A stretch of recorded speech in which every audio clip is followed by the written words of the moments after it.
Eh bien, bonjour à toutes et tous. Et merci d'être là pour cette conférence sur le Lean en action. Je vais vous faire vivre une mission Lean. Merci déjà à tous les sponsors. J'ai été pendant un petit moment dans une orga aussi d'Agile Tour et on sait à quel point ils sont précieux, puisque clairement sans eux, ce genre d'événement ne pourrait pas exister. Donc merci à eux. Un peu rapide. Exactement. Tout à fait, on peut les applaudir parce que quelque part, si vous êtes là, c'est grâce à eux. Rapidement, qui je suis? Je m'appelle Nicolas Ploquin, je suis coach Lean chez Octo Technologies. Je suis ex-coach agile, ex-scrum master, ex-chef de projet, ex-développeur. J'ai été tech lead en Java 8. Voilà, ça remonte. J'accompagne donc chez Octo Technologies, on accompagne dans du Lean, dans des démarches Lean, des dirigeants, des managers, des programmes, comprenez des trains agiles, des regroupements d'équipes et des équipes. Et je suis co-auteur de Culture Kaizen, un livre blanc qui est disponible sur Octo. Si vous cherchez livre blanc Octo, Culture Kaizen, vous le trouverez. Et je suis Black Belt depuis un an. Voilà. Et je vais vous emmener avec moi dans cet accompagnement d'équipe. Hein, dans le Lean, on aime un peu de théorie, mais pas trop. On aime bien parler du concret. Donc là, les conférences que je fais, j'essaie de les amener sur le terrain. Et là, donc, je vais vous amener sur un accompagnement d'une équipe technique. Et voilà, cette tête-là, c'est à peu près la tête que j'avais quand je suis arrivé dans cette équipe. J'étais plutôt content. Parce que pour moi, je me dis, accompagner une petite équipe de 10, je me dis, ça va être sympa. Je venais de sortir d'un accompagnement d'un programme de 150 personnes. Là, on me dit d'accompagner 10. Je me dis, ça va être bien. Voilà. Et donc, je suis arrivé avec un grand sourire. Jusqu'au jour où j'ai rencontré la N+2 pour me donner le contexte de l'équipe. La N+2, voilà ce qu'elle me disait. Elle me disait, tout le monde aime bien son travail, mais pas les conditions dans lesquelles ils sont aujourd'hui. Et j'ai perdu un petit peu mon sourire et j'ai pris la mesure de l'enjeu quand elle était littéralement au bord des larmes en me disant ils ont tout essayé. Ils ont fait venir des coachs agiles, ils ont essayé plein de choses et ils étaient en rupture. Ils étaient clairement au bord là, ils travaillaient presque jour et nuit, ils travaillaient le week-end pour essayer de libérer un petit peu de la charge. Ils étaient vraiment très très mal engagés. L'équipe est au cœur d'une DSI, d'une grande DSI dans un grand groupe français, une grosse DSI donc, et comme je disais, ils avaient déjà pas mal essayé de choses, et comme le dit Marc Desmougeot dans un entretien qu'il nous a accordé, et qui est dans Culture Kaizen d'ailleurs, le Lean nous permet de craquer des sujets que l'on pensait incraquables, et donc on va essayer de craquer les sujets qui n'arrivent pas à craquer aujourd'hui avec le Lean, et je vais vous emmener avec moi dans cette aventure. Pour vous donner un petit peu de contexte, on est dans une grande DSI, on a une ribambelle de chefs de projet qui portent chacun un ou plusieurs projets, donc on a une centaine de chefs de projet. On a à peu près 180 projets de lancés sur cette DSI, des équipes partout, des équipes selon les assets, techniques ou fonctionnels. Et parmi toutes ces équipes, eh bien, on a l'équipe réseau. L'équipe réseau, en plein milieu de ce brouhaha, on a des équipes réseau à qui on fait des demandes de support, de maintenance, d'installation, d'ingénierie, de conception. Ils croulent sous les demandes, ils ont vraiment énormément de demandes. Ils sont submergés par les demandes et ils ne maîtrisent pas du tout leur contexte et leur flux de demandes. Et bien sûr, toutes les demandes sont prioritaires, bien évidemment. Et ça les met dans une situation de stress énorme parce qu'ils n'arrivent pas, tous les gens qui travaillent avec eux sont insatisfaits, mais forcément, la situation fait qu'ils n'arrivent pas à s'en sortir. Et donc là, j'ai pris mon Daruma. Est-ce que quelqu'un connaît Daruma? Ces petites statuettes. Petite statuette, c'est une croyance. Un Daruma, c'est quand on a quelque chose, un fort enjeu, on a quelque chose à réussir, on a un souhait, on a un vœu. On va chercher une petite statuette, c'est japonais, comme le Lean, c'est pour ça que j'en parle. Et quand on récupère cette statuette, on a un vœu dans la tête. Et quand on commence à vouloir travailler sur ce vœu, on colorie l'œil gauche, comme je fais là. Et le droit d'ailleurs. Et on s'engage à essayer de faire tout pour que ce vœu se réalise. Et donc on est parti. Et quand le feu est réalisé, hein, quand le vœu est réalisé, on colorie l'autre œil, bien évidemment. Quand on fait du lean, comme je vous disais, j'interviens dans beaucoup de domaines différents, sur des trains, des dirigeants, etc. Et ce qu'on constate, c'est que le management, peu importe le niveau d'ailleurs de hiérarchie, le management est souvent perdu au milieu de plein d'outils, plein de méthodes. On leur amène des notions, maintenant il y a l'IA, Gemini, les machins. Et puis dans l'agilité, il y a du safe, il y a du scrum, il y a du less, presque tous les ans, il y a des nouveaux trucs qui arrivent. Et donc, ils sont un peu perdus là-dedans. Et ce qu'on constate, c'est que les managers perdent de vue l'efficacité et la simplicité radicale du management opérationnel. Et c'est ce qu'on apporte dans la démarche Lean. Et pour nous, c'est un petit peu embêtant pour deux raisons. Déjà, c'est que le management opérationnel, pour nous, c'est la clé pour craquer les sujets qu'on croyait incraquables de Marc de tout à l'heure. Et deuxièmement, l'efficacité opérationnelle, pour nous, c'est un lien direct avec la satisfaction des collaborateurs. Et là, on voit qu'il y a un sujet sur la satisfaction des collaborateurs. Et donc, on est parti avec cette équipe. Première chose qu'on va essayer de faire quand on fait du Lean, c'est de construire le consensus. Alors, on a beaucoup parlé de consensus, de consentement ce matin. Là, ce qu'on veut, c'est avoir, comme le disait notre ami Edgar Schein, on veut construire une réalité partagée.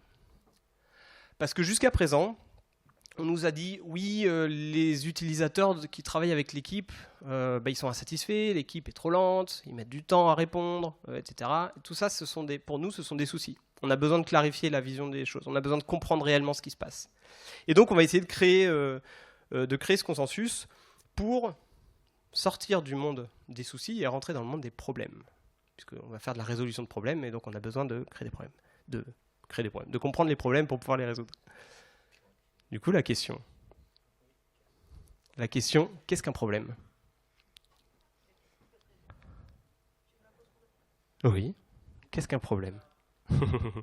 Et tu connais, toi? Un problème en ligne, c'est un écart de performance. Comme tu l'as dit, c'est un écart de performance depuis la perspective du client. Et ça, c'est très important. On n'est pas en train de parler d'une opinion ou quelque chose. On a quelque chose, on a un chiffre, on a quelque chose de mesuré qui impacte notre client. Et ce qui est bien avec cette définition, c'est qu'en plus de ça, eh bien, on sait ce que c'est que résoudre un problème. C'est réduire l'écart, voire le supprimer. Et donc on passe d'un souci qui est insaisissable, un petit peu flou, à quelque chose de très actionnable et beaucoup plus clair à comprendre. Et donc c'est ce qu'on va faire. Quand la manager nous a dit on n'a pas le temps de s'occuper du flux de demande classique car on perd du temps dessus. Ok, qu'est-ce que ça veut dire? Alors on a analysé le stock. Et le stock des demandes, qu'est-ce qu'on a vu? On a vu que dans le stock des demandes, on en avait 107 tickets en cours, enfin dans le stock. On a 94% qui ont une ancienneté de plus de 50 jours. C'est un petit peu embêtant. 41 qui ont plus de 200 jours d'ancienneté, ça fait plus de 200 jours qui sont dans le stock. Et 50% qui ont des problèmes de qualité en 30. En gros, il n'y a pas ce qu'il faut dans le ticket pour pouvoir travailler. C'est un petit peu embêtant. Autre point, pourquoi les équipes s'en détournent de ces tickets? Pourquoi ce n'est pas leur objectif, leur sujet passionnant? C'est qu'en fait, il y a 40% des tickets qui sont pour l'équipe réseau, en effet, et 60% qui ne sont pas pour l'équipe réseau. Il faut savoir que l'équipe réseau, c'est une équipe réseau N2, donc il y a une équipe avant qui est une équipe N1 qui reçoit tous les tickets et qui redirige vers les autres équipes, dont l'équipe réseau. Et elle se trompait dans 60% des cas dans les demandes qui étaient faites pour l'équipe réseau. Donc l'équipe réseau perdait du temps, dans 60% des tickets, elle prenait le ticket, elle essayait de trouver la bonne équipe, elle le redirigeait, ça lui prenait du temps, c'était casse-pied, et on voit assez rapidement pourquoi ils ont été découragés pour traiter ces tickets. Deuxième point qu'on nous dit, les demandes de flux sont toujours réalisées dans l'urgence sans avoir la possibilité de s'organiser. Ok, qu'est-ce que ça veut dire? Alors quand on nous demande des demandes régulières, ces ouvertures de flux dans le réseau, c'est connecter, permettre à un point A d'accéder à un point B dans le réseau. Et donc on ouvre les flux qui sont entre les deux. Et donc première chose qu'on va faire, c'est qu'on va analyser les semaines. On va regarder le flux in et le flux out. En rouge, vous voyez les flux entrants et en vert, le flux sortant. Ce qu'on a vu, c'est que dans les 9 dernières semaines, donc les 9 semaines avant notre arrivée, il y a eu 111 demandes qui ont été faites. Sur les 111, il y en a 46 qui ont été traitées il y en a 29 qui sont encore en stock, et il y en a 36 qui ont été annulés. Ça nous clarifie un petit peu la situation sur ces fameuses demandes de flux qui sont à réaliser dans l'urgence. On a voulu comprendre le stock. Qu'est-ce que c'est le stock? C'est quoi les 29 tickets qu'il y a en stock? Nous, comprendre le stock, pour nous, c'est comprendre le nombre de tickets simples et tickets complexes. Vous allez voir pourquoi tout à l'heure, quand on sera dans la phase d'implémentation. Et sur les demandes annulées, là aussi, on va essayer de regarder un petit peu pourquoi ça a été annulé. Et ben dans 60% des cas, c'est pas trop actionnable par l'équipe, c'est parce que ça a été annulé pour des raisons de RSSI. En gros, les demandes ne respectaient pas les normes, ouvraient une brèche réseau, etc. Donc ça a été refusé. Logique, très bien. Et dans 40% des cas, c'est un problème de qualité in. On retrouve la qualité in. Les tickets n'étaient pas de bonne qualité, les personnes ne pouvaient pas travailler parce qu'il manquait des choses dessus, donc le ticket est annulé. On a beaucoup de projets en cours. Alors là, beaucoup, on n'aime pas trop en ligne. Beaucoup, ça veut dire quoi? Beaucoup de tickets en cours, ça veut dire que dans l'équipe, dans la DSI, il y a 180 tickets, 180 projets. Sur les 180 projets, il y en a 32 qui sont en cours dans l'équipe réseau. Et quand on regarde un petit peu à quel statut du processus ils sont, on se rend compte que 79% des projets sont au statut cadrage ou en cours de déploiement. Donc on voit que c'est les sujets c'est là où ça prend le plus de temps. Ok, c'est une indication. Deuxième point, ils sont pour quand ces projets? On ne traite pas de la même façon d'un projet qui est à terminer à la fin de la semaine, un projet qui se termine fin de l'année prochaine. Et bien là, quelle ne fut pas la surprise de voir que 66% des projets sont pour, on ne sait pas. En fait, ils ne sont pas de jalons. On ne dit pas qu'il n'y en a pas, on dit que l'équipe ne le savait pas. Donc c'est compliqué de s'organiser. Nous, ce qu'on veut dans le Lean, c'est clarifier les conditions de réussite et donner des challenges en rapport avec ces conditions de réussite. Si on ne sait pas quand est-ce qu'il faut livrer un projet, ça va être un petit peu compliqué. Bon indicateur pour nous. Prochain point, nos personnes clés sont surchargées. On est dans une équipe technique, les équipes techniques, il y a toujours des super-héros dedans, toujours des Superman. Et c'est logique, c'est pas un truc sur lequel on travaille, il y a toujours des gens qui sont, surtout dans les équipes réseau comme ça, il y a toujours des dingues du réseau qui sont vraiment hyper pointus. Et c'est plutôt bien, sauf que ça fait des goulots d'étranglement de compétences. Et là, ce qu'on a vu, c'est que 90% des projets en cours sont supportés par 44% de l'équipe. Ça, c'est un sujet. Et on voit qu'il y a seulement 3 personnes sur les 10 personnes qui travaillent sur les étapes de cadrage. 12 projets. 12 projets, c'est 38%, 38% des projets. Je fais une petite parenthèse parce que la dernière fois, on m'avait fait la remarque. La seule fille qui s'appelle Juliane à 0 projet, c'est parce qu'elle faisait autre chose. Voilà. Elle ne travaille pas sur les projets. Voilà. Donc c'est OK. Non, je vous le dis, la dernière fois, on m'a dit il faudrait changer le nom. Ben non, c'est pas les vrais noms, mais c'est les vrais sexes. Voilà. Julien, une des personnes qui gérait 50% des projets en cadrage. Donc ça nous donne une indication sur le fait qu'il y a des goulots d'étranglement sur les compétences. Et en plus de ça, on a vu tout à l'heure que la N+2 disait que les équipes étaient en grande difficulté. Là, on imagine bien que ces personnes-là sont en grande difficulté. On ne maîtrise pas le flux projet. Le flux projet, là, on n'est plus sur les demandes de support, etc. On est sur des projets, finalement, du build. On est en train de répondre à des fabrications de projets, à de la conception, à des architectures réseau. Donc on a voulu comprendre le backlog. Eh bien, il n'y en avait pas. Non seulement il n'y avait pas de backlog, mais en plus, il y avait 0 standard de gestion de projet. Comment vous gérez vos projets? Vous en avez 32 en cours, là. Comment vous savez que vous êtes OK ou KO? Ils ne savaient pas. Ils avaient aucune... Et ils avaient pas... C'est pas parce qu'ils ne savaient pas parce qu'ils étaient nuls. Ils ne savaient pas parce qu'ils n'avaient jamais le temps de se poser là-dessus. Et puis, ils n'ont pas forcément les compétences sur de la gestion de projet. Et puis, ils avaient largement assez de travail pour ça. Ils travaillaient tous les jours d'arrache-pied là-dessus. Donc, voilà. Et deuxième point important, ils avaient 7 canaux de sollicitation. C'est-à-dire qu'ils étaient sollicités de partout. Voilà. C'était pas ils avaient un Jira, il y avait des trucs qui tombaient dedans. Non. Ils avaient 7 canaux de communication. Ils recevaient des messages dans leur balle perso, dans leur balle réseau, sur leur téléphone, parfois perso, on pourrait en avoir 2 même, sur leur outil de ticketing, sur leur outil de flux, sur la messagerie instantanée, et parfois même à la machine à café. Ce qui fait même qu'ils ont mis une machine à café, malgré l'interdiction, ils ont mis une machine à café dans leur bureau parce qu'à chaque fois qu'ils allaient à la machine à café, ils revenaient avec du travail et c'était insupportable. Et je ne rigole pas, ce n'est même pas une blague.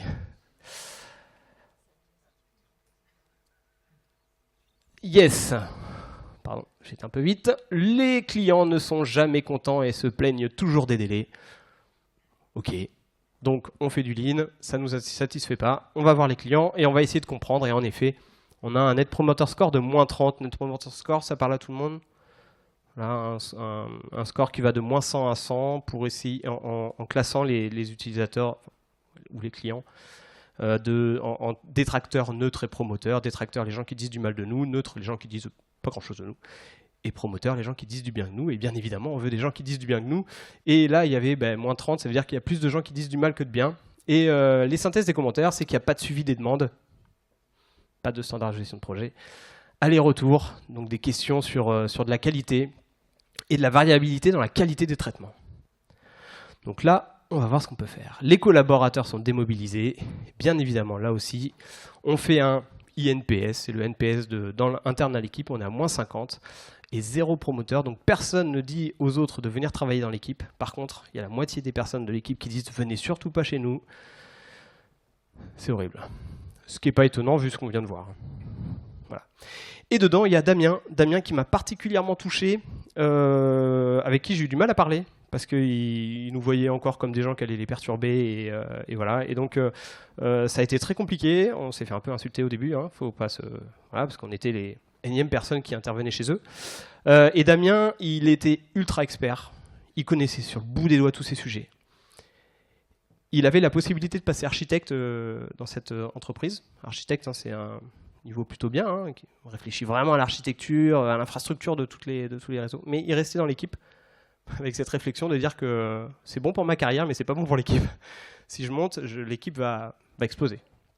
C'est gentil de sa part, mais moi ça m'a un petit peu piqué quand il m'a dit ça.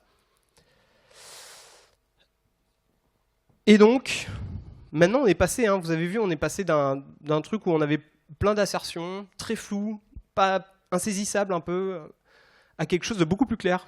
On a des nombres de tickets, on a un flux, on a des problèmes on a des vrais problèmes de traitement de tickets, de stock. On a des vrais problèmes de satisfaction des clients, des collaborateurs. Et donc maintenant, on va passer à l'action avec eux. On va pouvoir mobiliser sur les sujets concrets et actionnables. Et le premier truc qu'on va faire, c'est qu'on va cafeter au manager. En fait, tout ce qu'on a vu pendant un mois, cette période-là dure entre 3 et 4 semaines, et tout ce qu'on a vu, on va aller cafeter au manager. Et à la direction. Quand on dit manager, là, c'est N+2 et N+3 de l'équipe. Pourquoi on fait ça? Parce qu'on a besoin de soutien. Il y a des choses qui vont changer et ils ne peuvent pas le faire tout seuls dans leur coin. Il faut que les managers les soutiennent. Il faut que les managers comprennent les problèmes. Il faut que la direction comprenne les problèmes. Il faut que la direction comprenne que les personnes elles font du mieux qu'elles peuvent et que c'est la situation dans laquelle elles évoluent ou dans laquelle elles se débattent qui est le problème. Et donc on va leur présenter la situation. Et à la fin de cet entretien, ils se disent « Ah ouais, en fait, ouais, ils sont bons, mais par contre, c'est une situation insupportable pour eux. » Et bah oui. Et donc, on essaie de les convaincre pour sortir l'équipe pendant 3 jours. On sort l'équipe pendant 3 jours, on fait un atelier. Et là, sur l'atelier, vu qu'on a tous les indicateurs qu'on a vus tout à l'heure, hein, les indicateurs de stock, les indicateurs, les demandes de flux, etc., tous les tickets. Chaque indicateur est fait à base de tickets très concrets. Et donc, pendant cet atelier-là, on va regarder les tickets. Et on va poser des questions très spécifiques sur chacun des tickets. Qu'est-ce qui s'est passé sur la qualité? Qu'est-ce qui s'est passé sur les délais? Qu'est-ce qui s'est passé sur la salle client? Qu'est-ce qui s'est passé sur le coût de ce ticket-là? Comment ça se fait que ce ticket-là, on l'avait prévu 2 heures, on a mis une demi-journée? Et suite à ça, l'équipe va avoir plein d'actions. Et ces actions, elle va les présenter aux sponsors. Pour que les sponsors fassent le lien entre tous les problèmes, la situation qu'on lui a présentée, et les actions que les équipes vont pouvoir expérimenter. Et là, on a besoin que les managers disent, et que la direction dise « Ok, c'est super bien ce que vous avez trouvé là. Allez-y, expérimentez, faites des trucs. » Donc là, on a le go. On se tape dans la main avec l'équipe, on se tape dans la main avec la direction, et on est parti. Un des premiers éléments qu'on va faire, hein, c'est justement de mettre en place le pilotage opérationnel. Pilotage opérationnel, c'est quoi? C'est on va regarder, on va compter, on va mesurer ce que produit l'équipe. Et pour faire ça, on a un point qui est important, un élément qui est important, c'est quoi le ticket? Qu'est-ce qu'on va compter? Qu'est-ce qu'on va compter? Donc les tickets de support, c'est facile. On va compter les tickets de support. Ça, c'est simple. Les flux, c'est facile aussi. On a des demandes de flux dans un outil spécifique. C'est facile, on va les compter. Les projets, c'est un peu plus compliqué. Comme je vous disais, les projets, aujourd'hui, c'est des gens qui tapent au carreau de l'équipe. ou qui croisent à la machine à café, du temps où ils allaient prendre le café dans la pause, dans la salle de pause, et ils proposaient aux gens de faire des activités projets. Et donc ça a été un petit peu compliqué, on a fait un petit atelier avec l'équipe, enfin, petit atelier, on a parlé un quart d'heure, 20 minutes pour essayer de comprendre ce que c'était, et ils ont décidé de mesurer les activités projets. Une unité d'œuvre comme une autre, et les activités projets, c'était par exemple définir une infrastructure, définir un routage, des filtrages, etc., qui étaient en lien avec un projet porté par un chef de projet. Et c'est important pour nous, pour voir l'évolution, de mesurer à quel est leur rythme actuel. Et leur rythme actuel, on a regardé avec l'équipe, on est remonté à 2 ou 3 semaines, je ne me rappelle plus, 2 semaines je crois, et on était à 10,5 activités par semaine. Chaque semaine, l'équipe faisait en moyenne 10,5 activités par semaine. Super, on a notre point de départ. Allons-y. Premier truc qu'on va faire, c'est fixer un objectif. Et l'objectif, on va le mettre à 20 parce qu'on est des gueudins. Non. Pourquoi on le met à 20 ? 20, c'est énorme. Hein. Ils étaient à 10,5. On met à 20. Qu'est-ce qui serait passé s'ils étaient à 10,5 et on mettait à 11 ou 12 ? Pas grand-chose. Mais surtout, ils vont vivre... Exactement. Ils auraient fait du best effort. Ils auraient travaillé plus. Ils seraient fatigués plus. Et là, qu'est-ce qu'on aurait vu ? Le lean, c'est tout pourri. Le lean, ça met la pression. Le lean, nanana, nanana. Tout ce qu'on voit parfois, malheureusement, sur des implémentations un peu chaotiques du lean.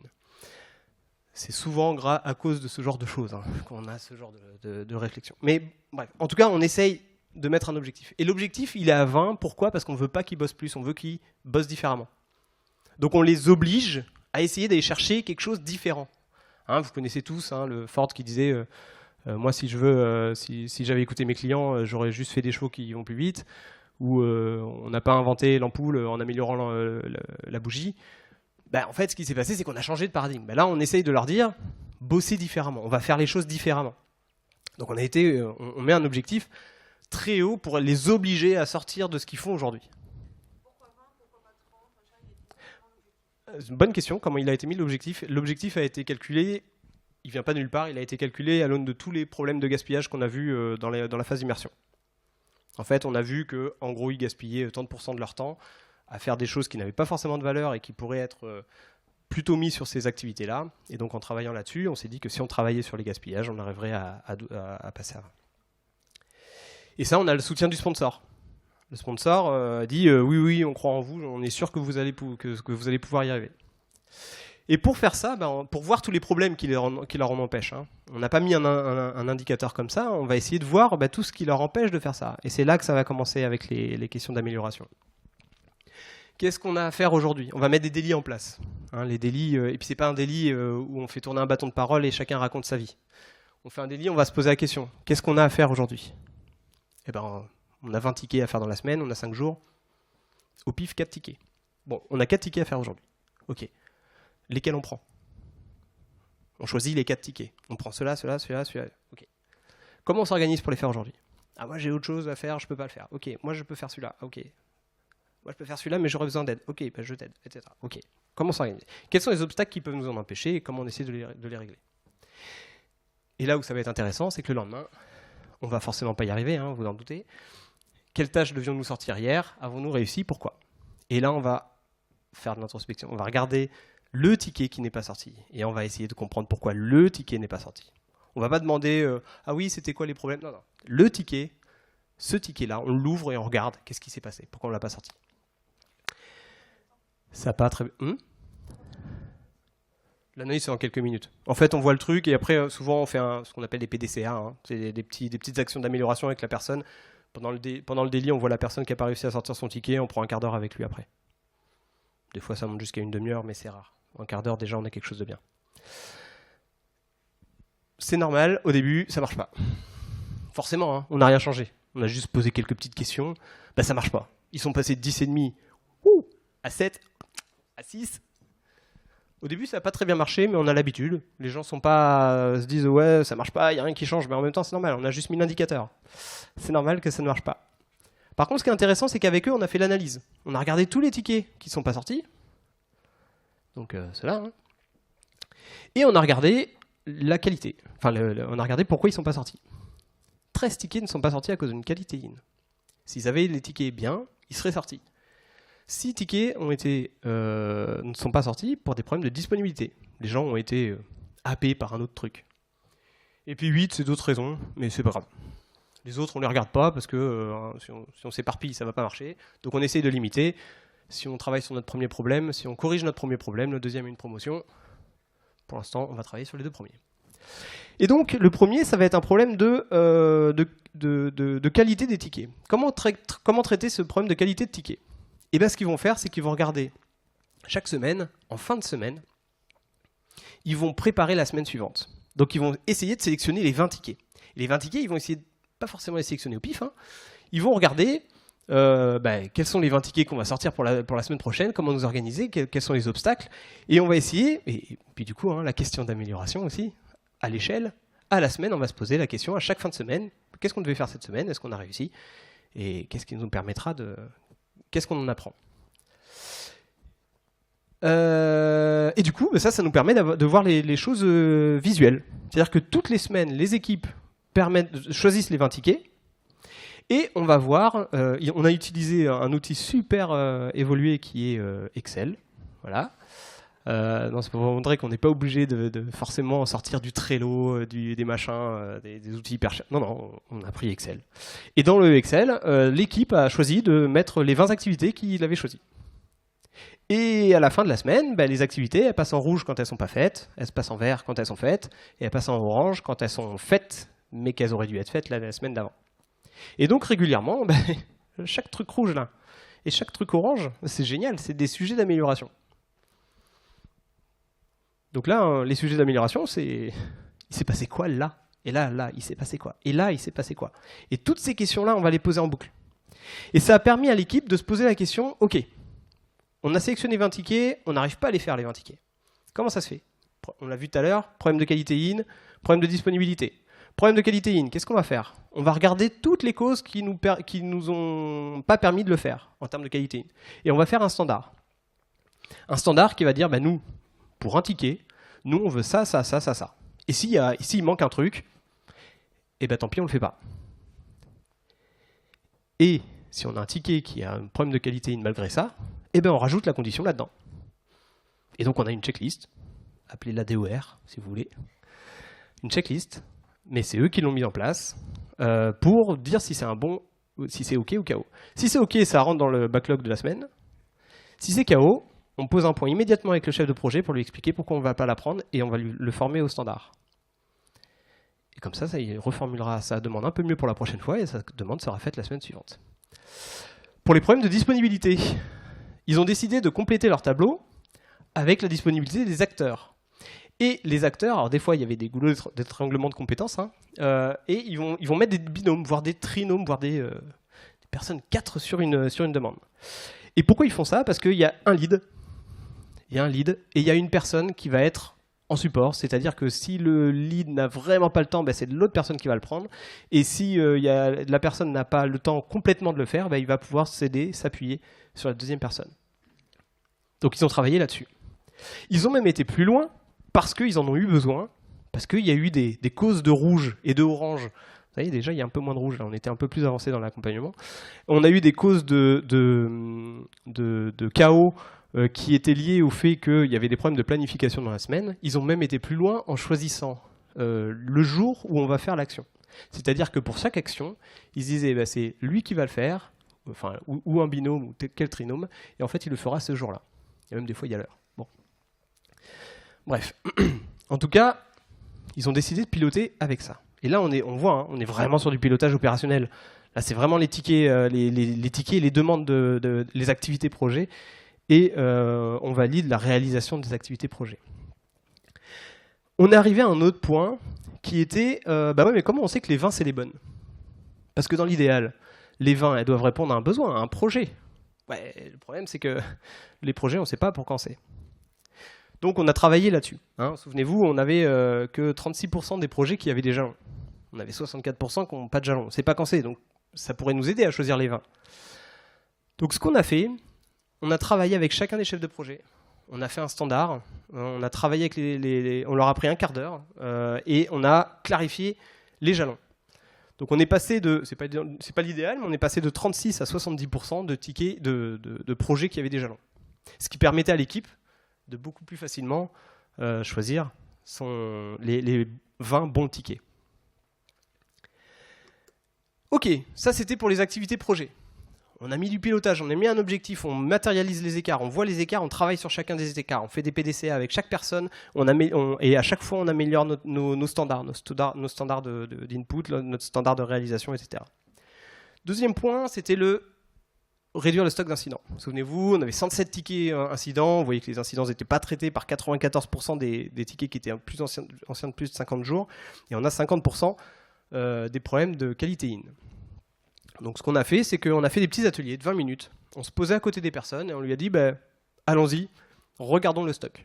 Et donc pendant 20 minutes, on se mettait à côté, la personne a dépilé le stock. Elle disait celui-là, tu peux le traiter ou pas? Non, celui-là, je peux pas le traiter. Ok, pourquoi tu peux pas le traiter? Bah, parce que c'est pas chez nous. Ah ok. Et comment tu fais quand c'est pas chez toi? Eh ben je vais faire ça, je vais chercher dans le wiki, je vais regarder qui c'est. Ah bah c'est cette équipe, boum, je le fais. C'est hyper long quand même. Donc ok. Donc on a fait ça, on a fait ça à plusieurs reprises. Celui-là, je peux le traiter, super. Quand est-ce que tu le traites? Ouais, demain je peux le faire. Ok, bah tu le traites demain. Ok, très bien. Ce ticket-là, je peux pas le traiter. Ah, bah non, je peux pas le traiter, il n'y a pas ce qu'il faut dedans. Ok. Donc on va commencer à faire aussi un standard sur la qualité in.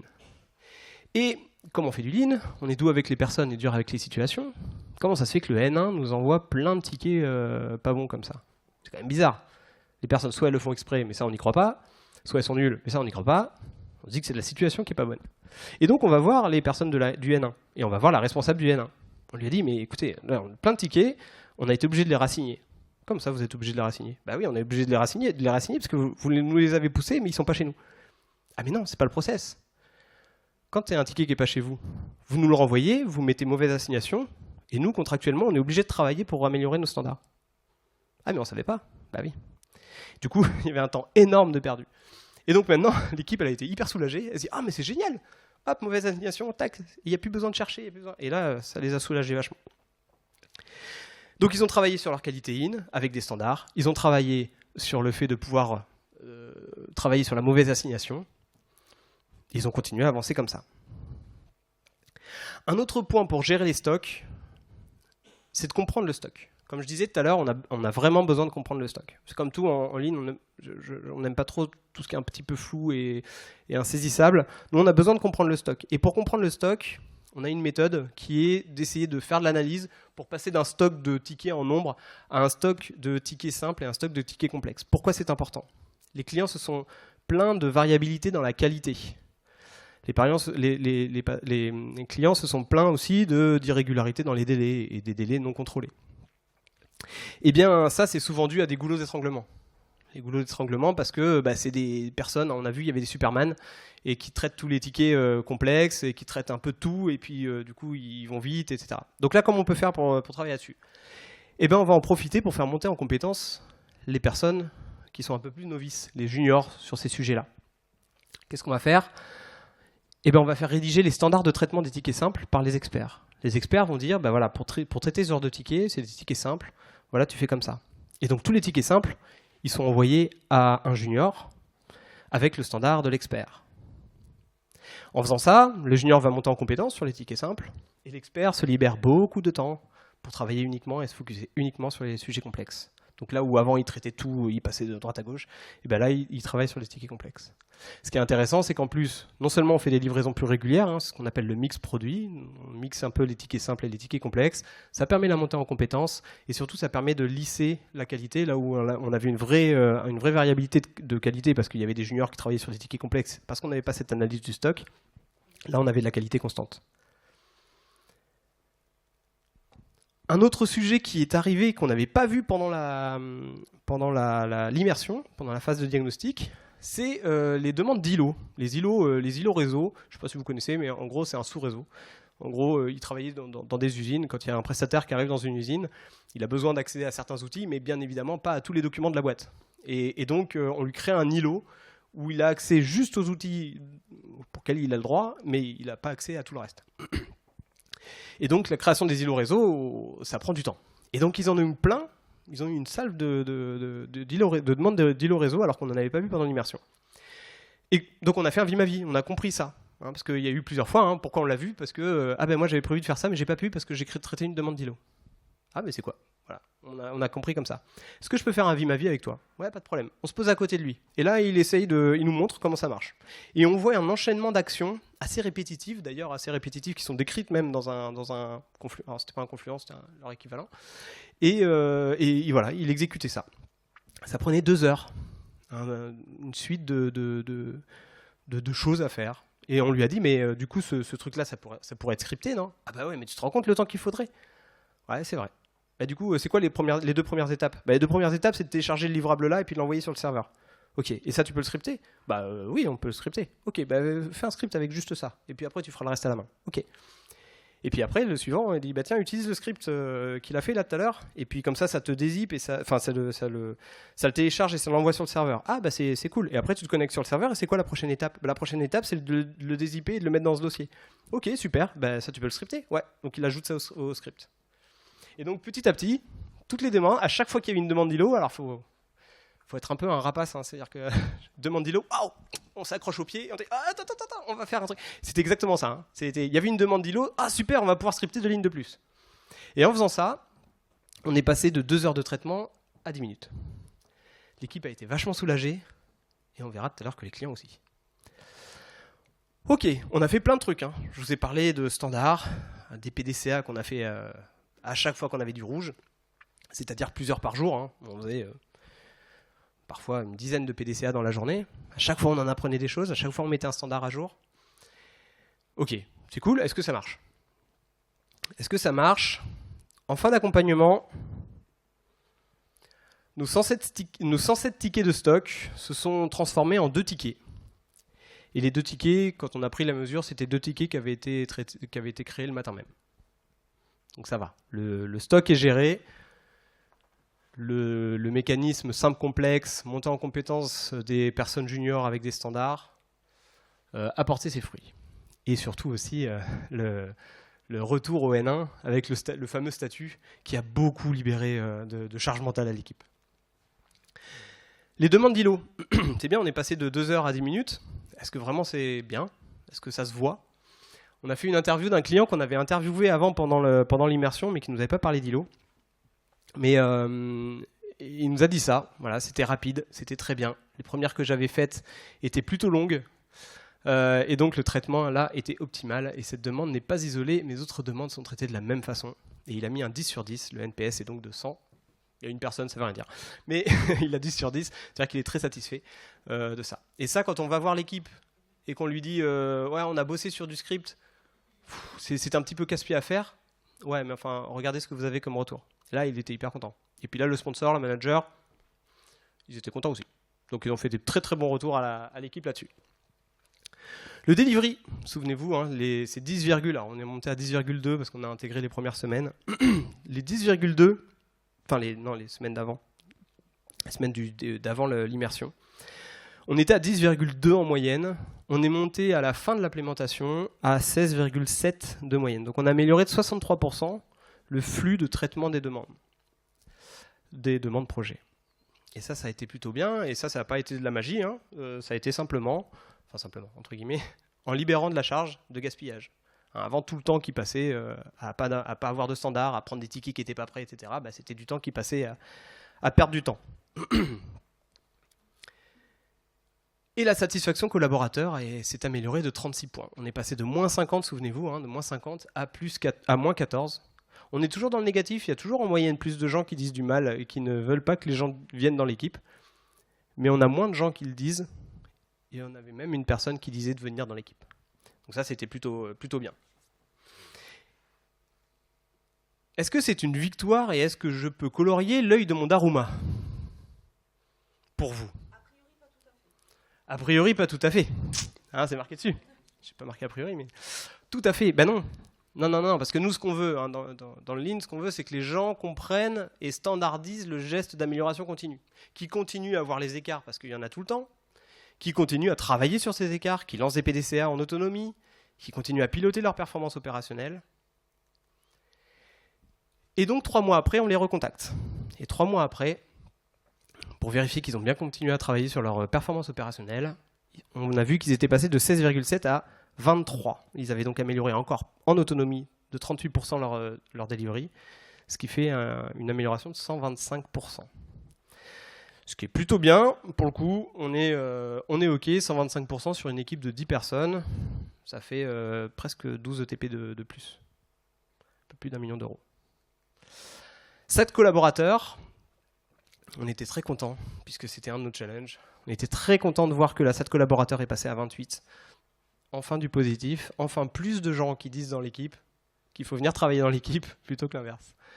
Donc ça c'est plutôt bien.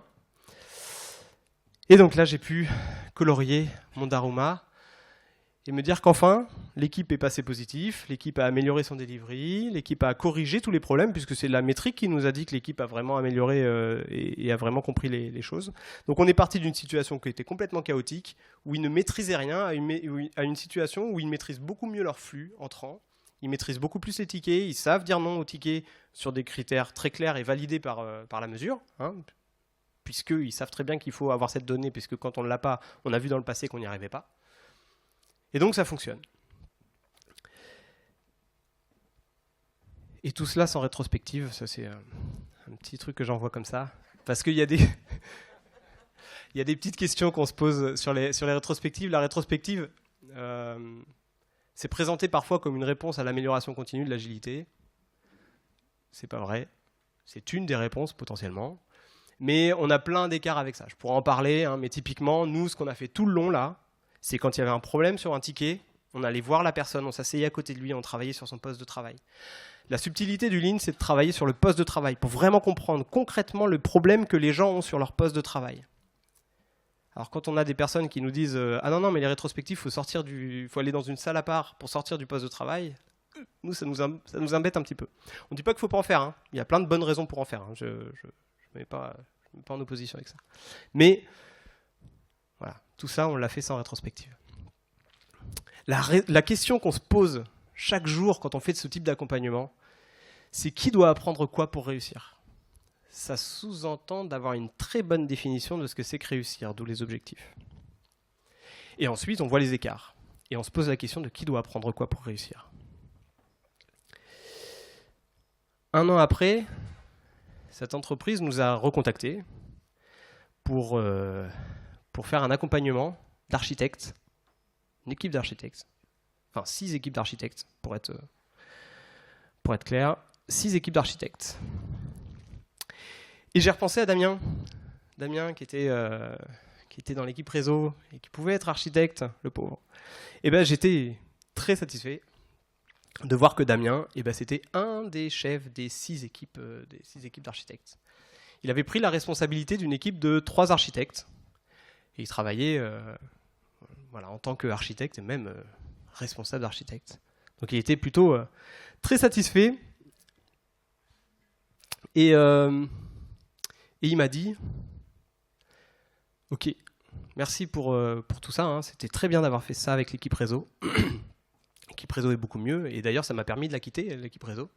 Ça c'était bien, ça m'a permis de développer ma carrière. Mais là t'es gentil, Nico, je t'aime bien, hein. T'es gentil, mais là je suis débordé. Il m'a dit j'ai des tickets partout, franchement, c'est pas le moment. Il m'a dit reviens, plus tard peut-être, mais là, je suis pas manager moi à la base, là on m'a filé 3 gars, j'en ai partout, il y a des gens qui me demandent des tickets partout, j'ai des projets partout, je suis vraiment désolé mais je vais pas du tout avoir du temps pour toi.